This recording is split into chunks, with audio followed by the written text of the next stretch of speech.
وأشهد أن لا إله إلا الله وحده لا شريك له وأشهد أن محمدا عبده ورسوله يا أيها الذين آمنوا اتقوا الله حق تقاته ولا تموتن إلا وأنتم مسلمون يا أيها الناس اتقوا ربكم الذي خلقكم من نفس واحدة وخلق منها زوجها وبث منهما رجالا كثيرا ونساء واتقوا الله الذي تساءلون به والأرحام إن الله كان عليكم رقيبا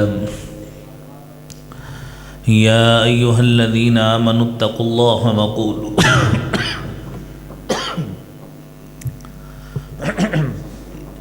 يا أيها الذين آمنوا اتقوا الله وقولوا قولا سديدا يصلح لكم أعمالكم ويغفر لكم ذنوبكم ومن يطع الله ورسوله فقد فاز فوزا عظيما اللهم صل على محمد وعلى آل محمد كما صليت على إبراهيم وعلى آل إبراهيم إنك حميد مجيد اللهم بارك على محمد وعلى آل محمد كما باركت على إبراهيم وعلى آل إبراهيم إنك حميد مجيد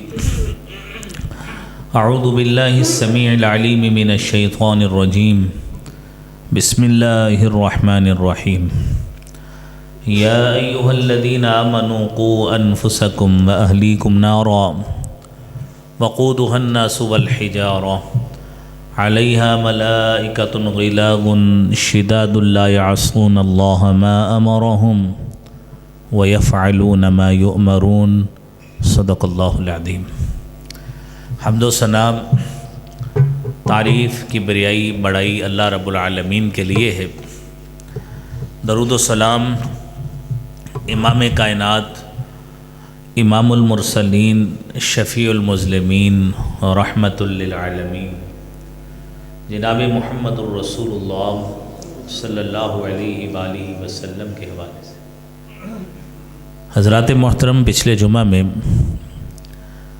اولاد کے حقوق کے حوالے سے مختلف نکات آپ احباب کے سامنے رکھے تھے، جس میں والدین کے لیے ضروری تھا کہ بچوں کو جینے کا حق دیں، حق زندگی دیں، اور جب بچے کی پیدائش ہوتی ہے، پیدائش ہونے کے بعد بچے کے حقوق میں اس کا نام رکھنا، اچھا نام رکھنا، اس کا ختنہ کروانا، اس کا حلق کروانا، عقیقہ کرنا، اور پھر اس کے ساتھ ساتھ آداب اسلامی سے اس کو روشناس کروانا، اور پھر بچے کا صحیح نسب جو اس کا ہے اس کو اس کے ساتھ وابستہ بھی رکھنا اور اس کا تحفظ بھی کرنا۔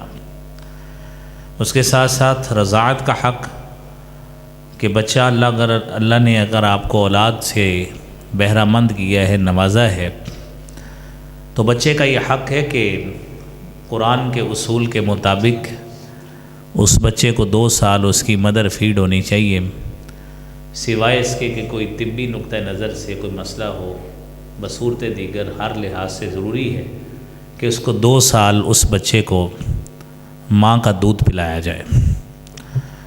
اور پرورش کا حق یہ اس بچے کا ہے، والدین کے لیے ضروری ہے کہ اس بچے کی اچھی پرورش کریں، اور جو وسائل اللہ رب العالمین نے آپ کو عطا فرمائے ہیں ان وسائل کو بروئے کار لانا یہ حق ہے اولاد کا، اور والدین کے اوپر فرض ہے۔ یہ باتیں ہم نے پچھلے جمعہ بیان کی۔ آج انہی باتوں کے ساتھ نسبت رکھتے ہوئے مزید کہ اولاد کا حق ہے کہ اولاد کی تربیت کی جائے۔ وہ تربیت اخلاقی لحاظ سے بھی ہے، وہ تربیت شرعی عوامل کی بھی ہے، وہ تربیت ان کی جسمانی لحاظ سے بھی ہے، خاندانی لحاظ سے بھی ہے، اور معاشرتی لحاظ سے بھی ہے۔ نبی کریم صلی اللہ علیہ وآلہ وسلم نے فرمایا ہے، حضرت انس رضی اللہ تعالی عنہ حدیث بیان کرتے ہیں، سنن ابن ماجہ کی 3671 نمبر حدیث ہے، آپ نے فرمایا اکرموا اولادکم، اپنی اولاد کی عزت، احترام اور ان کا احترام اس انداز سے کہ ان کے ساتھ اچھا سلوک کرو، وَأَحْسِنُوا أَدَبَهُمْ، اور ان کو اچھے آداب سکھاؤ۔ جس گھر میں باپ سارا دن گندی گالیاں نکالے گا، جس گھر میں ایک باپ سارا دن غیر شرعی امور کو اپنے گھر کے معاملات کا حصہ بنائے گا، اولاد کیسے اچھا ادب سیکھے گی؟ لہذا ایک باپ کے لیے ضروری ہے کہ اگر اپنی اولاد کو اچھا ادب سکھانا چاہتا ہے تو اپنی زبان کو خود کنٹرول رکھے، اپنی زبان سے گالی گلوچ مت کرے، اپنے رشتہ داروں کی برائیاں مت بیان کرے، اور اپنی بیوی کے ساتھ مت جھگڑے۔ بچہ جو دیکھے گا وہی اس کے ذہن میں نقش ہوگا اور وہی اس کی تربیت کا حصہ بنے گا۔ لہذا میرے بھائیوں، اکرموا اولادکم کے تحت اچھا سلوک اولاد سے کرنا، وَأَحْسِنُوا أَدَبَهُمْ، اور اچھا بہترین ادب سکھانا یہ والدین کے لیے ضروری ہے۔ لہذا میرے بھائیوں، جب ایک باپ گھر میں یہ فاؤل لینگویج یوز کرے گا، غلاظت اپنے منہ سے نکالے گا، تو اولاد کس طرح اچھی تربیت کی حامل ہوگی، یہ والدین کو خود سوچنا چاہیے۔ اور اس حوالے سے نبی کریم صلی اللہ علیہ وآلہ وسلم نے آپ نے جو ادب سکھایا ہے، دیکھیے وہ کئی طرح آداب آپ صلی اللہ علیہ وآلہ وسلم سے مذکور ہیں۔ سیدنا علی رضی اللہ تعالی عنہ بیان کرتے ہیں کہ دخل علی رسول اللہ صلی اللہ علیہ وسلم وعلی فاطمہ من اللیل، نبی کریم صلی اللہ علیہ وآلہ وسلم ہمارے گھر آئے، میرے پاس اور فاطمہ رضی اللہ تعالی عنہ کے پاس، فَأَيْقَظْنَا لِلصَّلَاةِ، اور ہمیں نماز کے لیے اٹھایا، ثم رجع الى بيته فصلى هويا من الليل فلم يسمع لنا حسا، اٹھا کے چلے گئے، لیکن آپ کے جگا کر جانے کے بعد آپ نے ہماری کوئی آہٹ محسوس نہیں کی کہ ہم جاگے ہیں یا نہیں جاگے۔ فرجع الینا فأيقظنا فقال قوم فصلیا۔ یہ سب سے اہم ڈیوٹی ہے میرے بھائیوں آج کے والدین کے لیے کہ باپ اور ماں دونوں کو چاہیے اپنی اولاد کو نماز کے لیے اٹھائیں۔ بچے نہیں اٹھتے، دوبارہ وقت دیں، دوبارہ اٹھائیں، جا کے سے بارہ اٹھائیں۔ آج آپ کا یہ بچہ آپ کی محنت کی وجہ سے نمازی بن جائے گا، یہ اس کا بہترین حق ہے جو آپ اس کو اس کے بچپن میں ادا کر دیں گے۔ یہی بچہ بڑا ہوگا، یہ خود بھی نمازی بنے گا، یہی آپ کی بچی خود بھی نمازی بنے گی، اور ان کو جو اللہ کی طرف سے اولاد ملے گی وہ بھی اسی طرح ہی آپ کے لیے صدقہ جاریہ ہوگی، کیونکہ آپ نے ان کو نماز کا پابند بنایا ہے، وہ انشاءاللہ آگے اسی طرح ہی اولاد کو نماز کا پابند بنائیں گے۔ لہذا اپنی اولاد کو وقت دیجیے۔ یہ کوئی بات نہیں ہے کہ حاجی صاحب گھر سے نکلنے لگے یار نماز کے لیے آ جانا، کون آیا ہے کوئی پتہ نہیں، کتنے بچے نماز کے لیے آئے کوئی پتہ نہیں، کون بچہ نماز کے بہانے باہر نکل گیا کوئی پتہ نہیں۔ یا ایھا الذین آمنوا قوا انفسکم واہلیکم نارا، اے اہل ایمان اپنے آپ کو جہنم کی آگ سے بچاؤ، اپنے اہل و عیال کو جہنم کی آگ سے بچاؤ۔ لہذا میرے عزیز بھائیوں، اپنی اہلیہ کو، اپنی اولاد کو نماز کا پابند بنانا یہ بہترین تربیت کا مظہر ہے جو اولاد کا حق ہے، والدین کے اوپر فرض ہے، اور یہی تربیت ہے جو ہم نے اپنی اولاد کی کرنی ہے۔ اور پھر میرے عزیز بھائیوں، اگلا حق اور تربیتی امور یہ ہے کہ اپنی اولاد کے ساتھ شفقت والا، پیار والا رویہ اختیار کیا جائے۔ سیدنا ابو ہریرہ رضی اللہ تعالی عنہ بیان کرتے ہیں، صحیح بخاری کی 5997 نمبر حدیث ہے، قبل رسول اللہ صلی اللہ علیہ وآلہ وسلم الحسن بن علی، حسن بن علی، آپ صلی اللہ علیہ وآلہ وسلم نے ایک دن حضرت حسن رضی اللہ تعالی عنہ سے آپ نے ان کے ساتھ پیار کیا، بوسہ لیا۔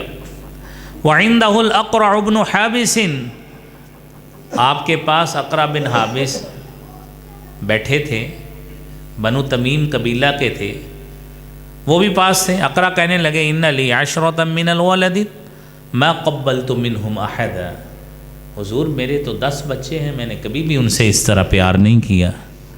تو اللہ کے رسول صلی اللہ علیہ وآلہ وسلم، فنظر الیہ رسول اللہ صلی اللہ علیہ وسلم، آپ نے ان کی طرف دیکھا اور فرمایا من لا یرحم لا یرحم، جو لوگوں پر رحمت نہیں کرتا، شفقت نہیں کرتا، اس پر بھی شفقت نہیں کی جاتی۔ لہذا بچوں سے پیار کرنا، بچوں کو گود میں بٹھانا، اور چھوٹے بچے ہوتے ہیں، بچے کبھی کندھوں پہ چڑھتے ہیں، کبھی گود میں آ کر بیٹھ جاتے ہیں، نماز پڑھتے ہوئے باپ یا ماں سجدے میں جاتی ہے، وہ اوپر آ کے چڑھ جاتے ہیں۔ یہ میرے بھائیوں وہ بچے ہیں جو آج اس طرح آپ کے ساتھ سلوک کریں گے، آپ خوش ہوا کریں گے آپ کے ساتھ نماز کی صورت میں وہ مصروف ہیں۔ دنیا میں ایسے والدین بھی موجود ہیں جو آپ کو بڑے فخر سے کہتے نظر آتے ہیں کہ اس بچے کو سنیے، گالی بڑی اچھی دیتا ہے، گانا بڑا اچھا گاتا ہے۔ آپ خوش ہوں اس بات پہ کہ آپ کا بچہ نماز کے ساتھ، نماز کے عمل میں آپ کے ساتھ مصروف ہے۔ تو میرے عزیز بھائیوں، اگر بچہ اس طرح ہے، کبھی اس کو روکیے گا مت روکیے اس بچے کو۔ بچہ آپ کے ساتھ نماز میں بھی اٹکھیلیاں کر رہا ہے، اس کو کرنے دیں، اسی بہانے بچہ انشاءاللہ نمازی بنے گا۔ لیکن اس کے ساتھ ساتھ میں بڑے ادب سے گزارش کروں گا، ہمارے کئی بھائی اپنے بچوں کو مسجد میں لے کے آتے ہیں۔ مسجد میں بچے اس کو لے کے آتے ہیں جس کی عمر 2 سال ہوتی ہے، 1.5 سال ہوتی ہے، 2.5 سال ہوتی ہے۔ وہ آ کے ادھر کو چکر مارتا ہے، ادھر کو چکر مارتا ہے، باپ کہاں پہ ہے اس کو بھی نہیں پتہ ہوتا، بچہ چھوٹا ہے۔ اور جب ایسے کسی والد کو کہہ دیا جائے کہ بھائی بچہ نہ لایا کرے، تو کہتے ہیں جی آپ خود ہی تو بتاتے ہیں بچوں کو لایا کریں۔ یہ بچہ وہ بچہ ہے کہ اگر اس کا پیمپر لیک ہو جائے، ان قالینوں کو صاف کون کرے گا؟ ماں تو اس کی ہے نہیں۔ اللہ کے نبی صلی اللہ علیہ وآلہ وسلم کے دور میں خواتین آتی تھیں، بچے ان کے ساتھ ہوتے تھے، مائیں ان کو کنٹرول کرتی تھیں، تو کیا ہوتا؟ حقیقت یہ حال یہ ہے، آپ صلی اللہ علیہ وسلم فرماتے ہیں میرا دل کرتا ہے میں قرات لمبی کر دوں، رکعت لمبی کر دوں، فاسمع بکاء الصبی، مجھے بچے کے رونے کی آواز سنتی ہے تو میں قرات چھوٹی کر کے رکعت چھوٹی کر دیتا ہوں، نماز چھوٹی پڑھا دیتا ہوں۔ وہاں کی بات ہے جہاں پہ خواتین ساتھ نماز پڑھتی تھی۔ بچے اتنے آئیں اپنی ماؤں کے ساتھ، تاکہ اگر کوئی ان کا ایسا عمل بھی ہو جائے اخراج والا تو ان کی مائیں ان کو سنبھال سکیں۔ یہاں پہ میں ساتھ ایک اور بھی بات ذکر کر دوں، جی حضرت حسن آتے تھے، حضرت حسن اپنے ننیحال کے گھر آتے تھے، نانی اماں سیدہ عائشہ مسجد نبوی میں رہتی تھی، مسجد کے اندر ان کا گھر تھا، اور آپ صلی اللہ علیہ وسلم سے یہ ثابت کر کے دکھائیے کہ بچے مسجد کی صفوں میں اٹکھیلیاں کر رہے ہوں، آپ نے کبھی ان کو نہ روکا ہو، یا بچوں کے آنے کا ثبوت ہی اس طرح نہیں ہے کہ بچوں نے اس طرح بھاگ بھاگ کے آگے نمازیں خراب کی ہوں لوگوں کی۔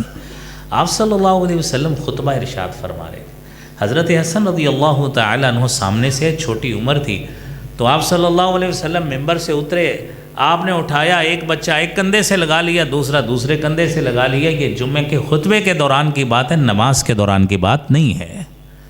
تو اس لیے میرے بھائیوں، یہ عادت، یہ جو نماز والی ہے، اسی لیے صحیح مسلم کی حدیث پہ عمل کیا کریں، اذا قضى احدكم صلاته في المسجد، جب تم میں سے کوئی شخص مسجد میں نماز پڑھتا ہے، فرض نماز، فَلْيَجْعَلْ لِبَيْتِهِ نَصِيبًا مِّنْهَا، اس کو چاہیے کہ نماز کا کچھ حصہ نوافل کی صورت میں، سنتوں کی صورت میں گھر کے لیے رکھ لے۔ فَإِنَّ اللَّهَ جَاعِلٌ فِي بَيْتِهِ خَيْرًا مِّنْهَا، آپ یہ جو نوافل سنتیں گھر میں پڑھیں گے، اللہ تعالیٰ ان پڑھی گئی نماز کی وجہ سے گھر میں برکتوں کا نزول فرما دیتے ہیں، آپ کے بچے نمازی بنتے ہیں، آپ کی اولاد نمازی بنتی ہے۔ تو میرے عزیز بھائیوں، اس پر عمل کیجئے، یہ کام کیا کریں، اور نبی کریم صلی اللہ علیہ وآلہ وسلم کی اولاد سے محبت کی بہترین مثال یہ اس وقت ہے جب آپ کے بیٹے حضرت ابراہیم رضی اللہ تعالی عنہ سیدہ ماریہ قبطیہ کے وطن سے جو اللہ نے آپ کو عطا فرمائے، صحیح بخاری کی 1303 نمبر حدیث ہے، آپ صلی اللہ علیہ وسلم کے پاس ابراہیم موجود، آنکھوں سے آنسو جاری، حضرت عبد الرحمن بن عوف رضی اللہ تعالیٰ عنہ کہنے لگے حضور آپ بھی رو رہے ہیں؟ آپ نے فرمایا یا ابن عوف انہا رحمتن، یہ تو شفقت اور پیار کے آنسو ہیں جو اس بچے کی محبت کی وجہ سے نکل رہے ہیں۔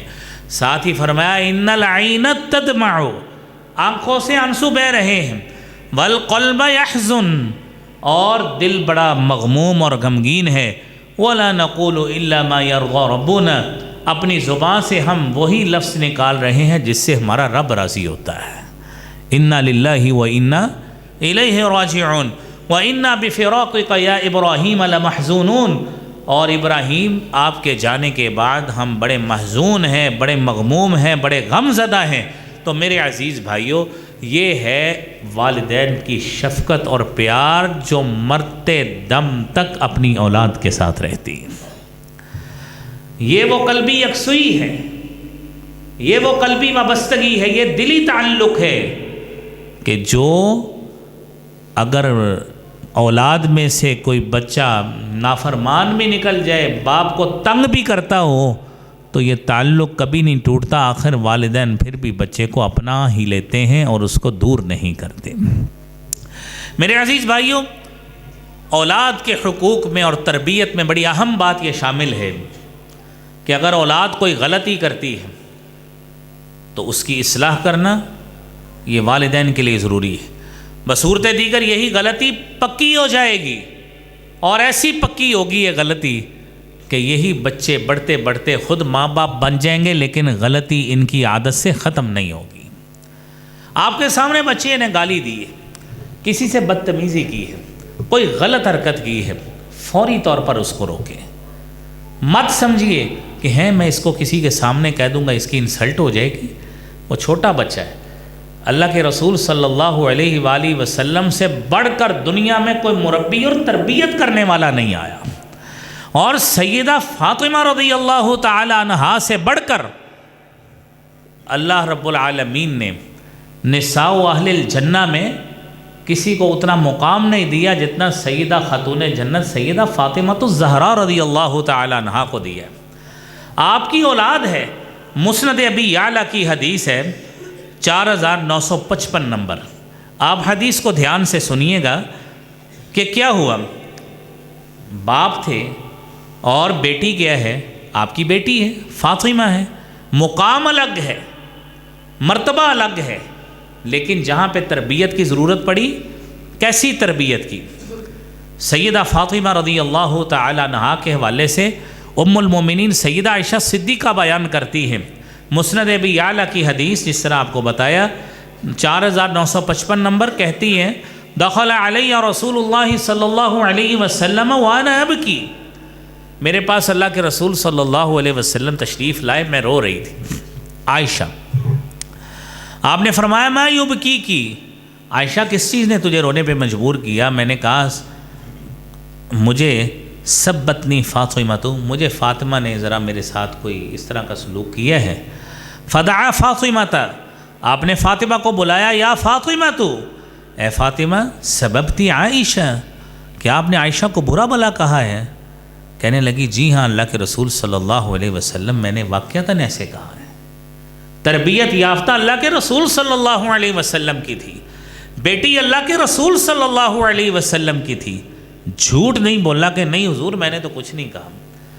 خاندان اس وقت ٹوٹتے ہیں، فیملیاں اس وقت تباہ ہوتی ہیں جب باپ ایک سائیڈ کی بات سن کر فوری فیصلہ کر دیتا ہے۔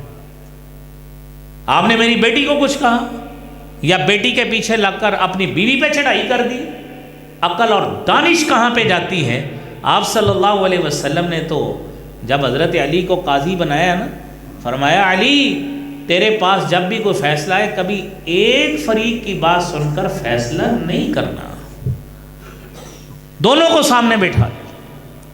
عائشہ نے بات کہی، آپ نے نہیں کہا میری بیٹی بہت بری ہوگی، میں اس کی طبیعت سیٹ کرتا ہوں، آپ نے بلایا عائشہ کیا کہہ رہی ہے، ٹھیک کہتی ہے؟ فاطمہ کہنے لگی جی ہاں واقعتاً ٹھیک کہتی ہے۔ آپ نے فرمایا الیس تحبین من احب، عائشہ کیا تو پسند نہیں کرتی کہ تو بھی اسی سے محبت کرے جس سے میں محبت کرتا ہوں؟ وتبغضین من ابغضو، اور تو بھی اسی سے ہی نفرت کرے جس سے میں کرتا ہوں۔ کہنے لگی جی ہاں اللہ کے رسول میرے باپ ضرور ایسے ہی، ابا جان ایسے ہی کرتی ہوں۔ فرمایا انی احب عائشہ فاحبیہا، میں عائشہ سے محبت کرتا ہوں، لہذا آئندہ ایسا کوئی معاملہ نہیں کرنا، اس سے محبت کیا کرو۔ ساری زندگی اس کے بعد سیدہ فاطمہ اور عائشہ دونوں سے منقول ہے کہ کبھی ایسا واقعہ ہوا ہی نہیں ہے۔ یہ تربیت اس طرح کی جاتی ہے۔ اور نبی کریم صلی اللہ علیہ وآلہ وسلم کے صحابی حضرت عمر بن سلمہ رضی اللہ تعالی عنہ، 6-7 سال کی عمر ہے، ہمارے بچے کھانا کھا رہے ہوں، پانی پی رہے ہوں، کتنے کا آداب، ایتھکس، موریلٹیز ہوتی ہے، ہمیں خود علم ہے۔ بچے نے غلط حرکت کی، آپ نے نہیں کہا نہیں بڑا ہو کے خود ہی صحیح ہو جائے گا، اس کو معاشرہ سکھا دے گا، ہم نہیں کہتے اچھے لگتے، بچہ بڑا ہو گیا ہے، نہیں۔ عمر بن سلمہ رضی اللہ تعالی عنہ کہتے ہیں کہ میرا ہاتھ برتن میں گھوم رہا تھا، کبھی ادھر کو ہاتھ مار لیا، کبھی ادھر کو ہاتھ مار لیا، یہ ہے جو ایک تربیت کا عمل ہوتا ہے۔ آپ نے عمر بن سلمہ کا ہاتھ پکڑ لیا، 3 ادب سکھائے، 3 ادب۔ فرمایا یا غلام، بیٹا سم اللہ، پہلا ادب اللہ کا نام لو، نمبر 2 کل بیمینک، دائیں ہاتھ سے کھاؤ، وَقُلْ مِمَّا يَلِيكَ، اور جو آپ کے آگے پڑا ہے نا وہاں سے کھاؤ، یہ ادب کا تقاضا ہے۔ عمر بن سلمہ رضی اللہ تعالی عنہ بیان کرتے ہیں، اس کے بعد جو اللہ کے پیارے حبیب صلی اللہ علیہ وآلہ وسلم نے میری تربیت فرمائی تھی، ساری زندگی گزر گئی، جو ادب آپ نے سکھایا مجھے کبھی بھولا ہی نہیں ہے۔ آج آپ دیکھیں، آپ کسی دفتر میں چلے جائیں، کسی کو ادب ہی نہیں ہے، بلکہ دفاتر میں کیا کرنا، اپنے گھروں میں دیکھیں، دائیں ہاتھ میں موبائل پکڑا ہے، پیاس لگ گئی ہے تو بائیں ہاتھ سے پانی پینے لگے۔ یہ ادب ہے ہمیں؟ کیا اثر کیا ہے ان نمازوں نے ہمارے اوپر، کیا اثر کیا ہے ان علماء کی مجالس نے ہمارے اوپر، اور کیا اثر ڈالا ہے صحبت علماء نے، اور کیا اثر ڈالا ہے مساجد کے آنے میں اور نیک لوگوں سے تعلق اور مراسم رکھنے میں۔ اسی لیے علماء کے ساتھ بیٹھا کریں، آپ کو بار بار انشاءاللہ ہمیشہ ادب ہی سکھائیں گے۔ دائیں ہاتھ سے موبائل، دائیں ہاتھ میں پینسل، بائیں ہاتھ سے پانی، یہ ہمارا ایک آرکائیو، سوشل آرکائیو بن گئے، رواج بن گئے، اور اس کو باعث فخر سمجھتے ہیں۔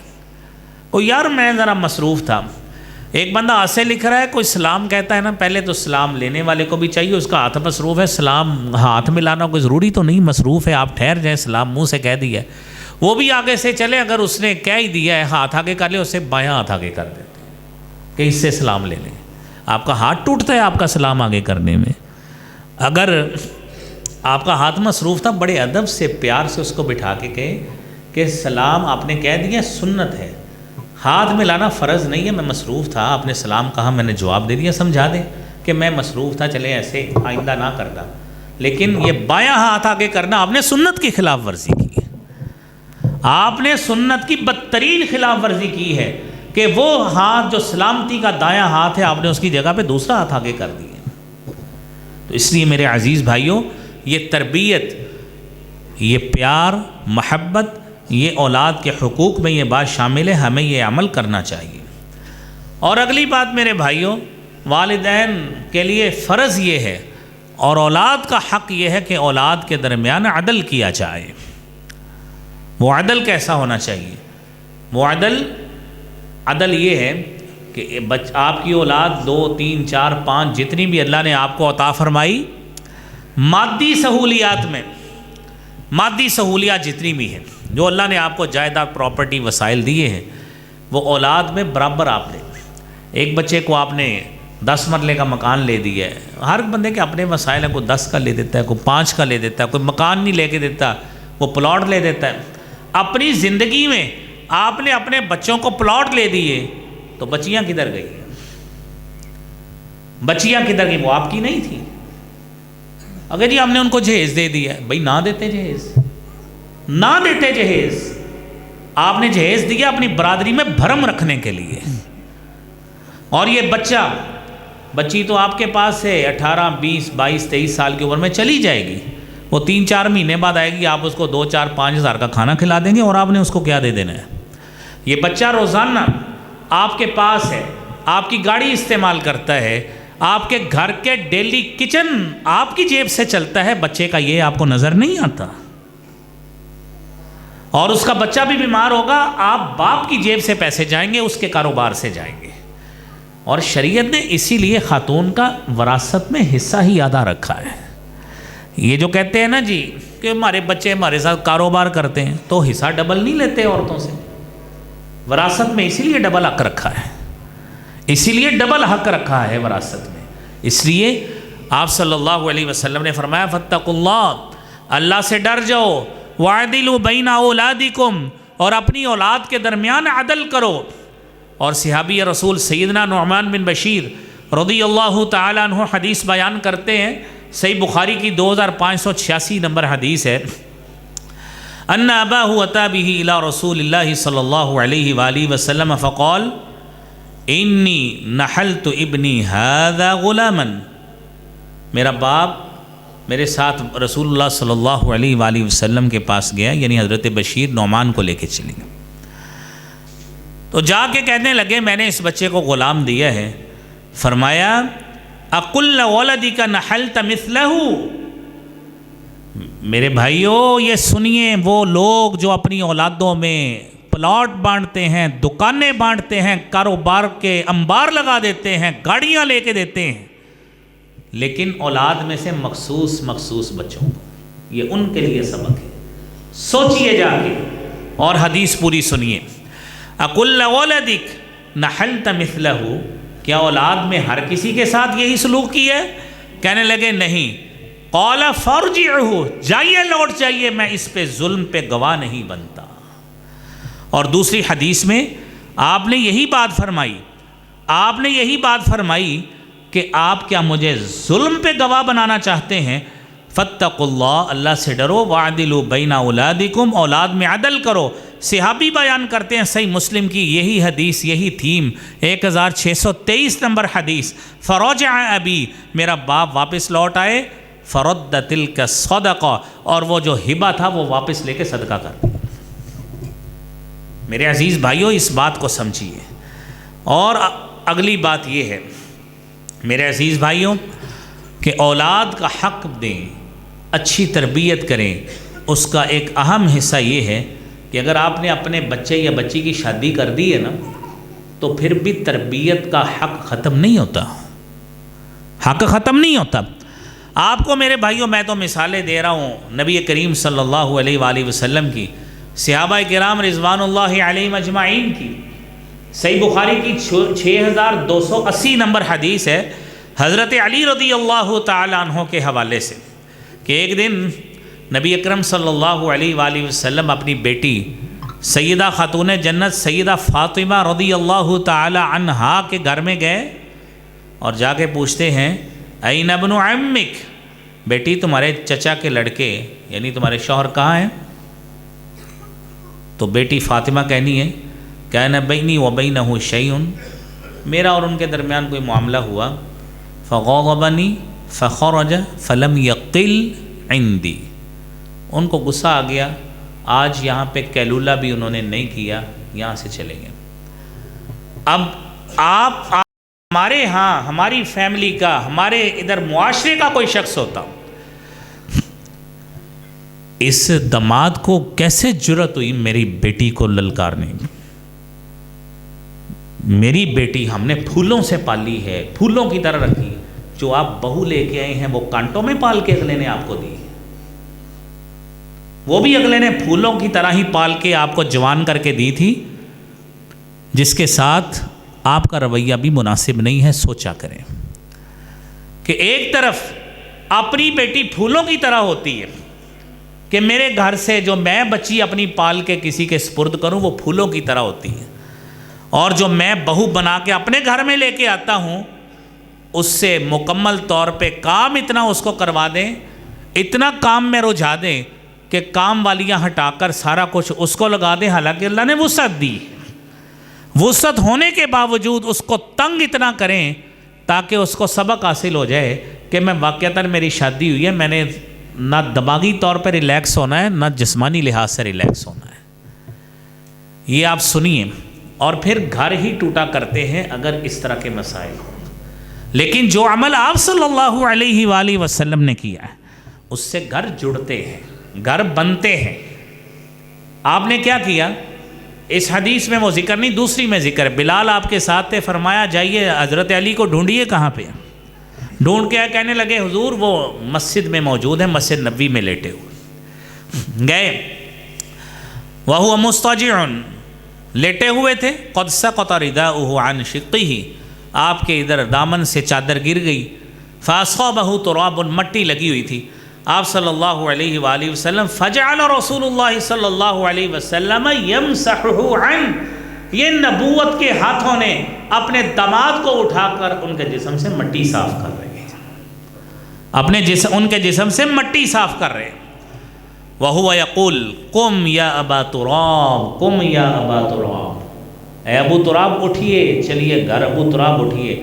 حضرت علی رضی اللہ تعالی عنہ آپ کے ساتھ گھر چلے گئے، گھر میں معاملہ ایسا ہوا کہ جس طرح علی اور فاطمہ کا کوئی مسئلہ ہی نہیں تھا۔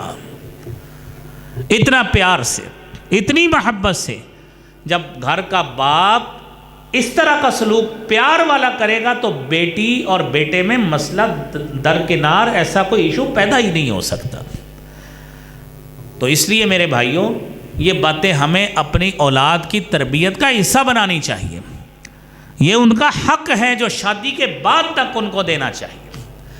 اور میرے عزیز بھائیوں، قرآن کریم میں اللہ رب العالمین نے 21ویں سپارے میں حضرت لقمان علیہ السلام کا تذکرہ کیا، اور اس حوالے سے مالک کائنات نے پوری سورت کا نزول جو ہے وہ 21ویں سپارے میں فرمایا ہے، اور کچھ نصیحتیں وہ ہیں جو حضرت لقمان نے بطور باپ اپنے بیٹے کو نصیحت کی ہے، اور وہ نصیحتیں آپ بھی سنیے، اور ہمیشہ کوشش کیا کریں کہ یہ نصیحت اپنی اولادوں کو اسی طرح ہی کیا کریں۔ یا بنی انہا ان تک مثقال حبۃ من خردل فتکن فی صخرۃ او فی السماوات او فی الارض یأت بها اللہ ان اللہ لطیف خبیر۔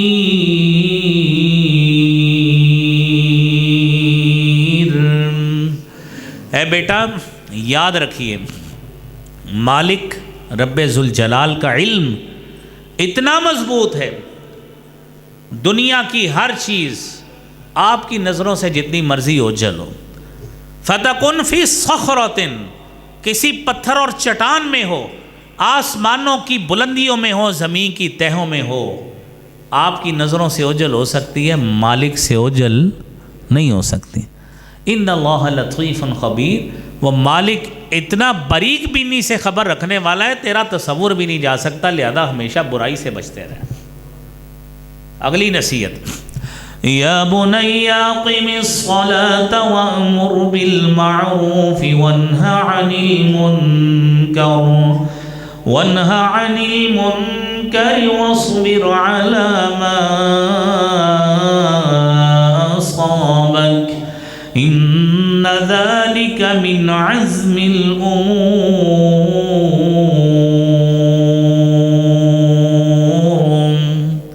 اے بیٹا نماز قائم کرتے رہنا، ہمیشہ نیکی کا حکم دیتے رہنا، برائی سے روکتے رہنا۔ بتائیے جو ہمارے عمل خود گھر میں ہوتے ہیں، ہم کس طرح جسٹیفائی کریں گے کہ یہ میرا بطور باپ یہ عمل نیکی والا ہے، میرا بیٹا یہی عمل کرنا۔ ہم نماز ہی نہیں گھر سے پڑھنے جاتے، بیٹے کو کہی جائیں بیٹا چلو نماز کے لیے، وہ کیسے اٹھے؟ ہم سارا دن غیر شرعی کاموں میں مصروف رہیں اور بیٹے کو کہتے رہیں بیٹا یہ کام بھی گناہ ہوتا ہے، یہ بھی گناہ ہوتا ہے، تو بچہ چلے ادباً چپ کر جائے گا۔ وہ یہ تو کہے گا نا باپ میرا خود اس کام میں پڑا رہتا ہے، ہمیں نیکی کا حکم دیا جاتا ہے، خود غلط کام کری جاتا ہے۔ وَأْمُرُ بِالْمَعْرُوفِ وَانْهَ عَنِ الْمُنْكَرِ، نیکی کا حکم، برائی سے روکنا، لیکن پہلے باپ اور ماں خود کو عمل کرنا پڑے گا۔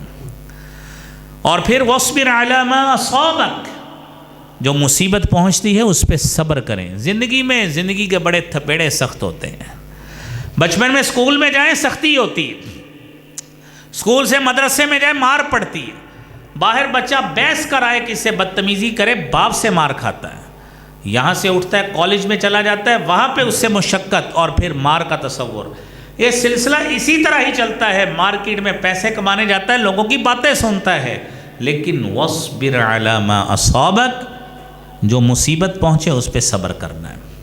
اور اگلی بات میرے بھائیوں، وَلَا تُصَعِّرْ خَدَّكَ لِلنَّاسِ وَلَا تَمْشِ فِي الْأَرْضِ مَرَحًا إِنَّ اللَّهَ لَا يُحِبُّ كُلَّ مُخْتَالٍ فَخُورٍ۔ اپنی گال پھلا پھلا کے لوگوں کے سامنے باتیں نہ کیا کرو۔ یہ جو نو دولتی امیر ہوئے ہوتے ہیں نا، جن کو نیا نیا پیسہ آتا ہے جن کے پاس، وہ بڑی بڑی باتیں کرتے ہیں، چاہے کچھ مال ہو یا نہ ہو، بڑی بڑی باتیں کریں۔ وہ ہم نے اتنی، وہ لیموزین تھی نا ہماری، وہ سابقہ دور میں ہوتی تھی، وہ ہم نے رینٹ پہ دی ہوئی ہیں دو، چاہے کبھی دیکھی بھی نہ ہو۔ تو وہ فلاں اتنی گاڑیاں تھیں، وہ ہمارے پاپا کہتے تھے وہ اس کو ایک ایک کر کے دے دیں وہ فلانے کو۔ تو پھر وہ اتنی گاڑیاں ہماری تھیں، وہ ہم نے وہ فلاں کوٹھی میں کھڑی کی ہوتی ہیں، چاہے موبائل فون پہ کسی کو کال چل بھی نہ رہی ہو، بندوں میں کھڑے ہو کے ایسے باتیں کریں گے جس طرح بڑا پیسہ پاس ہوتا ہے۔ وَلَا تُصَعِّرْ خَدَّكَ لِلنَّاسِ، اپنے رخسار پھلا پھلا کے فخر والی باتیں نہ کیا کرو، مت کیا کرو۔ یہ تربیت باپ نے کرنی ہے، یہ تربیت باپ نے کرنی ہے۔ ہمارے پاس آئی فون تھا ایک، وہ ہم نے ایسے ہی تھوڑا سا، وہ ادھر تھوڑا سا لگا، اپنے پاپا نے نا وہ کام والے کو دے دیا، دین رہا ہے کوئی آئی فون کسی نو۔ تو اس طرح کی بڑی بڑی باتیں کرنا میرے عزیز بھائیوں، لا تصعر خدک للناس، مت کیجیے۔ اور پھر لا تمشی فی الارض مرحا، زمین پہ اکڑ کر مت چلیں۔ آپ کے پاس ہیوی بائک بھی آ گئی ہے، ایسی چال چلن مت اختیار کریں، پتہ لگے کہ آپ بڑے بدتمیز قسم کے ڈرائیور ہیں، آپ کی کسی نے تربیت تک نہیں کی، اور آپ اتنی رف ڈرائیونگ کریں اور چال چلن ایسا سڑک پہ اختیار کریں کہ ساری دنیا کو پتہ لگ جائے کتنا بدتمیز اور جاہل قسم کا بندہ جا رہا ہے۔ وہ گاڑی آ جائے، موٹر سائیکل آ جائے، پیدل بھی چل رہے ہوں، تو ہر لحاظ سے ادب احترام میرے بھائیوں اس میں ضروری ہے۔ اسی لیے فرمایا وَقْصِدْ فِي مَشِيكَ وَغُضُّضْ مِن صَوْتِكَ إِنَّ أَنكَرَ الْأَصْوَاتِ لَصَوْتُ الْحَمِيرِ۔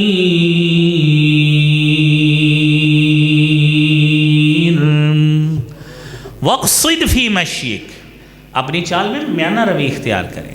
آپ کے پاس اچھی سے اچھی گاڑی، اللہ تعالیٰ آپ کو ایسی اچھی اور عطا فرمائے، لیکن وَقْصِدْ فِي مَشِيكَ، ایسی ڈرائیونگ مت کریں کہ لوگوں کے لیے آپ کی ڈرائیونگ نقصان دہ ہو، نقصان کا باعث بنے۔ پیدل چل رہے ہیں تب بھی میانہ روی سے چلیں، ڈرائیونگ کر رہے ہیں تب بھی میانہ روی اختیار کریں۔ مغضض من صوتک، اور اونچا بول بول کے اپنی موجودگی کا ثبوت نہ دیا کریں، آواز کو پست رکھا کریں۔ یاد رکھیں اونچا بولیں گے، فضول بولیں گے، اللہ نے تشبیہ دی ہے ان انکر الاصوات لصوت الحمیر، بدترین آواز گدھے کی آواز ہوتی ہے۔ اللہ کریم ہم سب کو ان باتوں کو سمجھ کر عمل کرنے کی توفیق عطا فرمائے۔ وآخر دعوانا الحمدللہ رب العالمین۔